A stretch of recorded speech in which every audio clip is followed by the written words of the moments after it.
प्रश्नोत्तरी। गुरुवर नमोस्तु। भगवान का अभिषेक और पूजन के बाद विसर्जित जल विसर्जन करने के बाद जल को माथे से लगाने का क्या तात्पर्य होता है?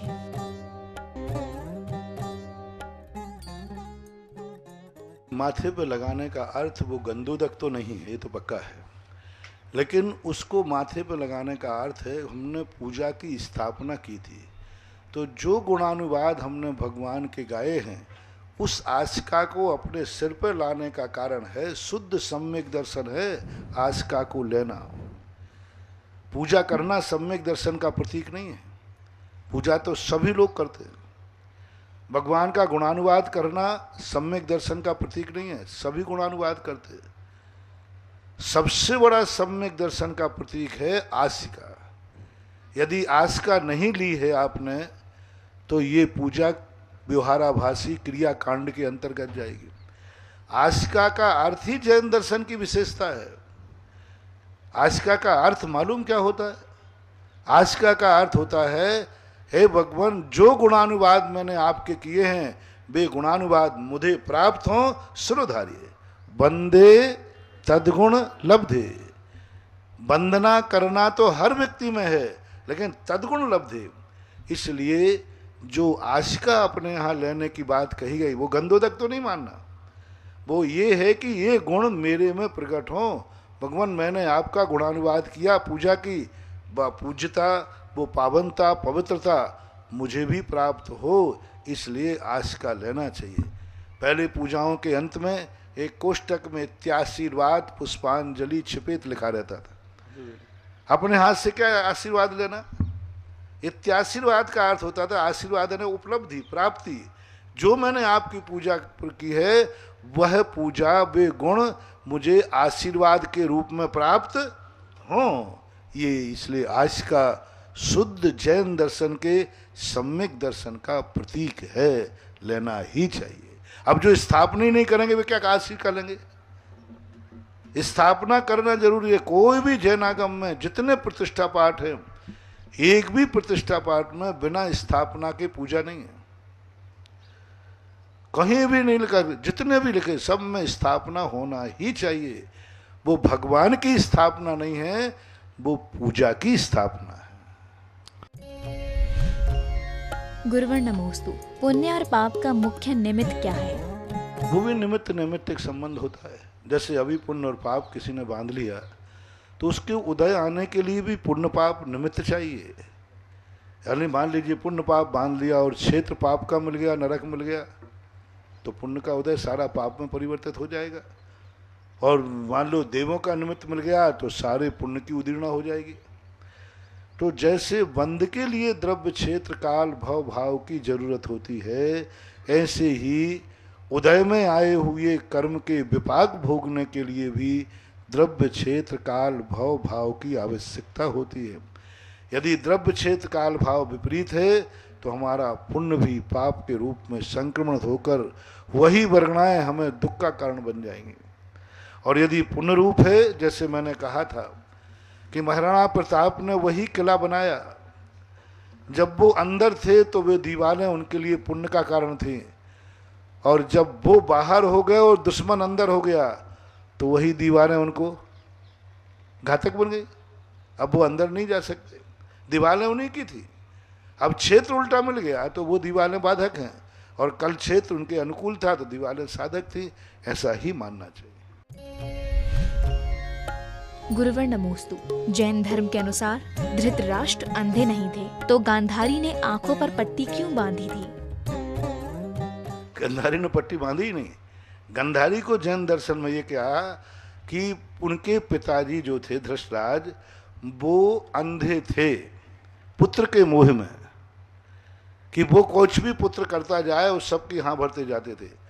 और गांधारी पति के मोह में अंधी थी कि पति का विरोध नहीं करते, इसलिए कहा गया कि पति तो अंधा था ही, गांधारी भी उनके साथ अंधी हो गई। मूल रहस्य उसका ये है कि गांधार को अपन कहते ना, अरे भैया वो तो मोह में अंधा है, ऐसे ही धृतराज अंधे थे, मोह में कुछ अच्छा बुरा देख ही नहीं रहे थे, कोई विकल्प नहीं था, जो दुर्योधन कहता था कर लेते।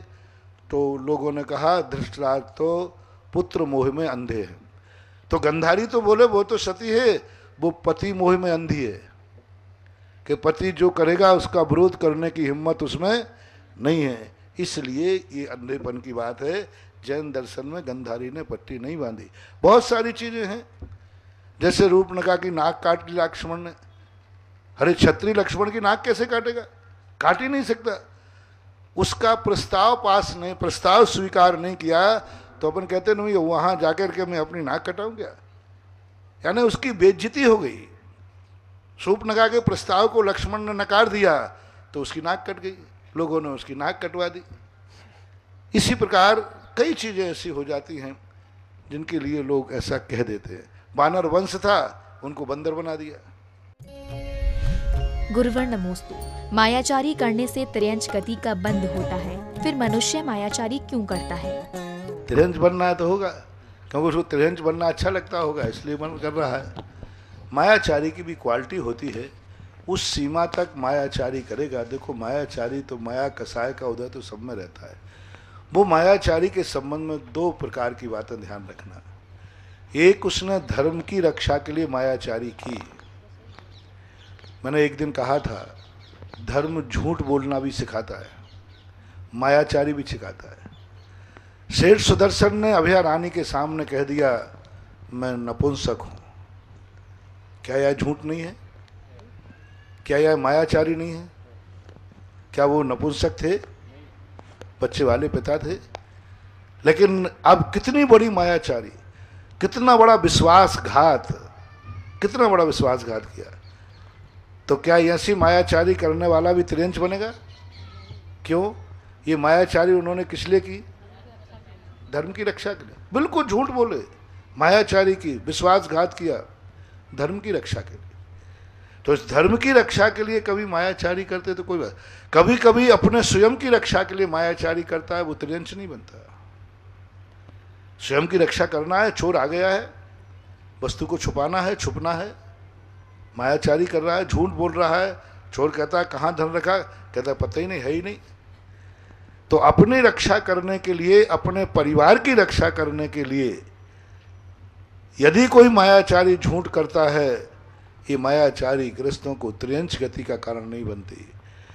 जो दूसरों को मिटाने के लिए, दूसरों को फंसाने के लिए, दूसरों की जिंदगी बर्बाद करने के लिए मायाचारी करता है, वो मायाचारी त्रियंच गति के बंध का कारण होता है। इतना समझ लेना चाहिए। इसलिए सभी लोग मायाचारी करते हैं। किस लिए करते हैं ये देखना पड़ेगा। अपने को बचाने के लिए, अपने परिवार को बचाने के लिए, अपनी धन दौलत कमाने के लिए, धन दौलत के लिए मायाचारी करते हैं। दुकान पर बैठकर झूठ बोलते हैं। ये सब मायाचारी नरक गति, त्रियंच गति के बंध का कारण नहीं। जिसमें सामने वाले का सर्वनाश हो जाए, उसका परिवार लुट जाए, उसकी जिंदगी बर्बाद हो जाए, ऐसा करने के, ऐसी मायाचारी त्रियंच गति के बंध का कारण होता। गुरुवर नमोस्तु। अंजन चोर ने इतने पाप किए और थोड़ा सा धर्म का निमित्त मिला तो उसका कल्याण हो गया, ऐसा क्यों? अतीत का रंजन चोर की कहानी पढ़ो, कितना पुण्य था, इतना पुण्य था कि वो आर्य खंड में जैन राजा के यहाँ पैदा हुआ। यदि पुण्य नहीं होता तो मनुष्य कैसे बनता? पुण्य नहीं होता तो जैन कुल में कैसे पैदा होता? पुण्य नहीं होता तो राजा के यहाँ कैसे पैदा होता? तो जन्म जन्म का वो पुण्यात्मा था। वर्तमान में खोटी संगति में पड़ जाने के कारण से वह चोर हो गया। तो वर्तमान का जितना पुण्य था उसने पश्चाताप के रूप में परिवर्तित कर दिया। तो अतीत का जो पुण्य भरा पड़ा था, वो पुण्य एकदम जैसे उसने क्षमा मांगी, जैसे भगवान गुरु के सामने गया, तो वर्तमान का पाप के लिए अतीत भवों के पुण्य ने ऐसा धक्का दिया कि जो वर्तमान का पाप कर्म था वो तो पीछे पड़ा रह गया और अतीत भवों का पुण्य सामने आ गया।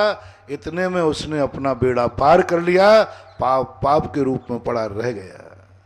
जैसे कोई व्यक्ति यदि कोई अपराध कर दे और अपराध करने के बाद उस पर कोर्ट केस चल रहा हो, उसको फांसी मिलना निश्चित है, लेकिन वो बीच में मर गया तो फांसी मिलना पक्का है, फांसी मिलेगी, लेकिन वो मर गया बीच में, अब फांसी का क्या होगा? मरे को लटकाओगे क्या? वो अपने आप ही मर गया। ऐसे ही कर्मों में होता है कि उसको सजा मिलना थी, उसने सजा स्वीकार कर ली, और अतीत का पुण्य इतनी तेजी से उदय में आ गया कि उसका काम हो गया। गुरुवर नमोस्तु। पंच परावर्तन के अनुसार आज जो घटित हो रहा है वह असंख्य बार हो चुका है और सारे जीव असंख्य बार एक दूसरे से मिल चुके हैं। तो जो मोक्ष जा चुके हैं क्या उनसे भी मिल चुके हैं? पंच परावर्तन के अंदर पूज्यपाद स्वामी ने ये सारा वर्णन किया। जो कुछ भी दुनिया में संसार के पंच परावर्तन है, मोक्ष के नहीं। संसार में जो कुछ भी है ये सब अनंतों बार हुआ। अपन यहाँ जिज्ञासा समाधान बैठे, ऐसी जिज्ञासा समाधान अनंतों बार हुई। यही टीवी, यही सारा पारस जनवाणी, जो कुछ भी यही सब, और यही पंडाल, यही घड़ी, यही एलोजन, यही सुकांत, और यही आप लोग सब पूरा हुबहू, नाम भी यही अनंत बार। और यही मैं समाधान कर रहा हूं। महासागर प्रश्न कर रहा है, इनका नाम भी महासागर था, मेरा नाम भी सुधा सागर था। असंख्य अनंतों बार, और तुम श्रोताओं के भी यही नाम थे, और वहीं बैठे थे जहां तुम बैठे हो अभी। सब कुछ यही था, क्योंकि जो जो संसार में है उन पर्यायों का हर जीव अनंतों बार पुनरावृत्ति करता ही है। ऐसा आगम का वचन है। सिद्ध भगवान में पंच परावर्तन नहीं है, लेकिन यदि आप भव्य हैं तो आप भी एक दिन सिद्धालय जाएंगे। गुरुवर नमोस्तु। व्यक्ति को ऐसे कौन से कर्म करने चाहिए जिससे वो अंतिम समय में समाधि मरण कर सके? कर्म की कोई भी अच्छी वस्तु मिलती है किसी पुण्य कर्म के उदय से नहीं मिलती है, साधना, तपस्या और पुरुषार्थ से मिलती है। ऐसा दुनिया में कोई कर्म नहीं है जो कर्म मुझे सदगुरु दिला दे। कोई भी कर्म ऐसा नहीं है जो मुझे मंदिर भेज दे। कोई भी कर्म ऐसा नहीं है जो हमें व्रत दिला दे। कोई भी कर्म ऐसा नहीं है जो मुझे गुरु के सानिध्य में समाधि दिला दे। कोई कर्म नहीं है, ना कोई पुण्य है। ये स्वयं का पुरुषार्थ है। उन्होंने जो जिंदगी भर पुरुषार्थ किया कि जैन धर्म के प्रति उन्होंने जो अपनी श्रद्धा व्यक्त की, वह उनका पुरुषार्थ था। जो उनका स्वयं का पुरुषार्थ था कि 12 व्रत लेकर के और उन्होंने अपनी जिंदगी के उपसंहार सोचा। उनका पुरुषार्थ था कि जो अंत समय में भी अपने व्रतों का पालन किया। तो ये स्वयं का एक पारिणामिक पुरुषार्थ होता है, जो अंतर चेतना से वो स्वयं अपनी तत्व दृष्टि से, तत्व ज्ञान से, हे उपादेय को जानकर संसार के स्वरूप को जो जान जाते हैं, वे व्यक्ति अपने जीवन में ऐसा करते हैं। किसी पुण्य के भरोसे समाधि का इंतजार नहीं करना। पुरुषार्थ अपने जीवन में जो समाधि के साधन हैं, आकुल व्याकुल परिणाम, पर द्रव्यों की परिणति से दूर होना, जो अपने अंदर का पुरुषार्थ है, वह पुरुषार्थ अंदर का जागने पर ही इस प्रकार की परिणति होती है। और अंदर का पुरुषार्थ ना जागे तो कई बार निमित्त मिलने पर भी कार्य की सिद्धि नहीं हो पाती। इसलिए जिन जिन को समाधि करना है वे अपने अंतरंग पुरुषार्थ को जगाएं, किसी कर्म के भरोसे नहीं रहे। कर्म धर्म में बाधा डाल सकता है, कर्म धर्म के लिए सहयोगी नहीं बन सकता, साथ नहीं देता। कर्म हमेशा बाधा डालता है। हाँ, जब हम धर्म करते हैं तो कुछ कर्म हमारा सहयोग दे देते हैं, लेकिन वो प्रेरक बन के नहीं आ सकते हैं कि फलाना कर्म बांध लिया जाए तो उसको ऐसा धर्म कराएगा ही कराएगा, ऐसा कोई कर्म नहीं है। इसलिए ये पारिणामिक क्षयोप संभाव परिणामों से अंदर होता है, जो हमें पुरुषार्थ से प्राप्त होता है। गुरुवर नमोस्तु। मोह और राग में क्या अंतर है? मोह वह है जो स्वयं को भी मिटा देता है और अपने को भी मिटा देता है। राग वह है जो अपने लिए दूसरे को मिटा देता है, और प्रेम वह है जो दूसरे के लिए मिट जाता है। प्रेम में व्यक्ति दूसरे के लिए मिट जाता है, जिससे प्रेम होता है उसके लिए मिट जाता है, और राग में व्यक्ति अपने लिए दूसरे को मिटा देता है, और मोह में स्वयं मिटता है और अपनों को भी मिटा देता है। एक बालक का उदाहरण मैंने दिया था कल परसों कि एक बालक हॉस्टल में पढ़ता था, उसकी माँ बार बार फोन करती है बेटा मुझे तेरी याद आ रही है, तूने भोजन किया कि नहीं किया, मेरे तो भोजन करने बैठ रही मन ही नहीं लग रहा है। जब ये फ़ोन आ जाता बेटे का 1 घंटे खराब हो जाता। वो बेटा रो पड़ा, बोले महाराज माँ मुझे बहुत चाहती है और मैं माँ को बहुत चाहता हूँ, ये दोनों की चाहत मुझे पढ़ने नहीं देती। हर 1-2 घंटे में फ़ोन आ जाता है और वो इतना राग मोह प्रदर्शित करती है कि मेरा सब कुछ खराब हो जाता है। मेरी ज़िंदगी माँ और बेटे में इतनी चाहत है कि हम उसके कारण नहीं पढ़ पा रहे, मेरी ज़िंदगी बिगड़ जाएगी। इसको बोलते मोह है। माँ को इतनी खबर भी नहीं है कि मेरे इस फोन से बेटे का कितना समय बर्बाद होगा, और बेटा भी नहीं समझ पा रहा है कि माँ का यह मोह है, मुझे अपनी पढ़ाई पर ध्यान देना चाहिए। वो भी प्रभावित हो जाता है। तो मोह में दोनों मिट जाते हैं, दोनों अपना स्वरूप खो देते हैं। मोह का अर्थ होता है मूर्छित हो जाना, जैसे शराबी अपने का और अपनों को भूल जाता है। शराब पीने वाला व्यक्ति न स्वयं का ध्यान रखता है कि मैं कहाँ पड़ा हूँ, न अपनों को समझ पाता है कि मेरे सामने कौन है। इसी प्रकार मोह एक नशेड़े के समान होता है। मोह एक नशे के समान होता है जो अपना भी हित भूल जाता है और सामने वाले को भी अहित की गर्त की तरफ ले जाता है। यही दोनों में अंतर है। गुरुवर नमोस्तु। क्या मिथ्यात्व भाव लिंगत्व पर भी हावी हो सकता है? पंचम काल में कोई जीव मिथ्यात्व के साथ जन्मते हैं, सभी जन्मते हैं ऐसा है। तो मिथ्यात्व के साथ जन्म लेते हैं, लेकिन मिथ्यात्व इतना हावी नहीं है कि वो भाव लिंगत्व प्रकट ना होने दे। चौथे काल में भी लोग मिथ्यात्व के साथ जन्मते हैं। ऐसा 3 लोक में कौन सा स्थान है जहाँ मिथ्यात्व के साथ जन्म नहीं होता? मात्र 9वें गिरिविक के ऊपर 5 अनुत्तर विमान हैं जहाँ मिथ्या दृष्टि का प्रवेश नहीं है। बाकी सारे 3 लोगों में, सभी गतियों में मिथ्या दृष्टि जन्म लेते हैं। मिथ्यात्व ऐसा नहीं है कि हमें बाधा पड़ता हो, सम्यक दर्शन प्राप्त करते हैं, रत्नत्रय पा सकते हैं। यदि मिथ्यात्व इतना हावी हो जाता, हाँ जन्म से पूर्व भाव से मिथ्या दृष्टि को ही पंचम काल मिलता है। सम्यक दृष्टि होता तो देव पर्याय में जाता है। तो मनुष्य बना है तो मिथ्यात्व के साथ बनने का मूल कारण है। यदि देव सम्यक दर्शन लेके आता तो विदेह क्षेत्र में जन्मता, यहाँ नहीं जन्मता। लेकिन मिथ्यात्व की जड़ें इतनी मजबूत नहीं कि हम उसको काट नहीं सकें। तभी तो कुंद कुंद भगवान ने कहा है, अज्जवि त्रियण शुद्धा लहदि देवत्तम इंदत्तम छा भरे दुस्सम काले। पंचम दुस्सम काल में भी रत्नत्रय से भाव लिंगत्व है। कुंद कुंद भगवान, यदि पंचम काल में भाव लिंगत्व नहीं है तो कुंद कुंद स्वामी कौन से युग में थे? पंचम काल में। समंत्र भद्र पंचम काल में। भद्रबाहु स्वामी सब पंचम काल में। भद्रबाहु स्वामी तो गारंटेड सम्यक दृष्टि थे। हाँ। क्योंकि वो सुतकेवली थे और पंचम काल में थे। इसलिए उसको अपन चाहें तो अपन बहुत कुछ इसको समन कर सकते हैं, शांत कर सकते हैं। अपने पुरुषार्थ के ऊपर है, इसलिए वो कोई बाधक बनने वाला नहीं है, अंत तक रहेगा। अपने पुरुषार्थ की कमी के कारण से ही मिथ्यात्व हावी होता है, अन्यथा मिथ्यात्व को अपन उखाड़ सकते हैं, पछाड़ सकते हैं।